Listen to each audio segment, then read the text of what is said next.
জীবনানন্দ দাশ লিখেছিলেন, প্রেম ধীরে ধীরে মুছে যায়, নক্ষত্রেরও একদিন মরে যেতে হয়। এই জীবনানন্দকে একবার দেখেই বিয়ের পিঁড়িতে বসে লাবণ্যপ্রভা। সাহিত্যের ছায়া থেকে 100 হাত দূরে থেকেও সাহিত্যের ইতিহাসে এক উজ্জ্বলতম নক্ষত্র এই লাবণ্যপ্রভা। সেও কিছুকাল পরে টের পায় তার স্বাধীনতা হারিয়ে যাচ্ছে, মুক্তির জন্য ছটপট করতে থাকে। দুর্বিষহ হয়ে ওঠে দুজনেরই জীবন। প্রেম সত্যি একসময় মুছে যায়। গুলতেকিন নামের ক্লাস 10-এর সেই কিশোরী হুমায়ুনের প্রেমে অন্ধ হয়ে তাকে বিয়ে করে ফেলে। বিয়ের পরে সে জানতে পারে যে লেখক হুমায়ুন আহমেদ মানুষ হিসেবে খুবই সাধারণ। বাস্তব জীবনে সে চাঁদের দিকে তাকিয়ে হা করে বসে থাকে না, কবিতাও আওড়ায় না, তার মধ্যে আলাদা কিচ্ছু নেই। সে আর 10টা মানুষের মতোই খুব সাধারণ।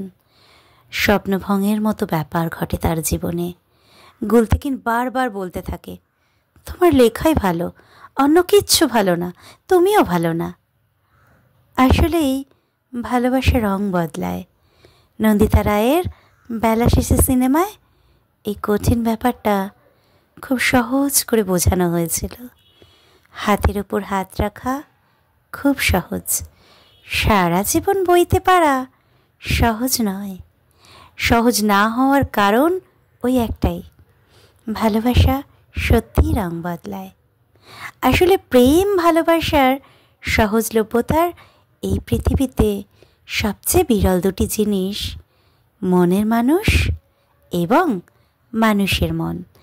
এই দুটোর ওপর বিশ্বাস থাকা ভালো, উচিতও বটে, তবে সেটা কেবল নিজের জন্য এবং নিজের মধ্যেই তা রেখে দেওয়া উচিত। কখনোই এগুলো নিয়ে অতি আত্মবিশ্বাসী হওয়া উচিত নয়, কারণ হাওয়ার দিক পরিবর্তন হয়ে কখন কোন দিকে বয়ে যায় সেটা সর্বদাই খুব অনিশ্চিত, হোক সেটা প্রকৃতির হাওয়া অথবা মনের।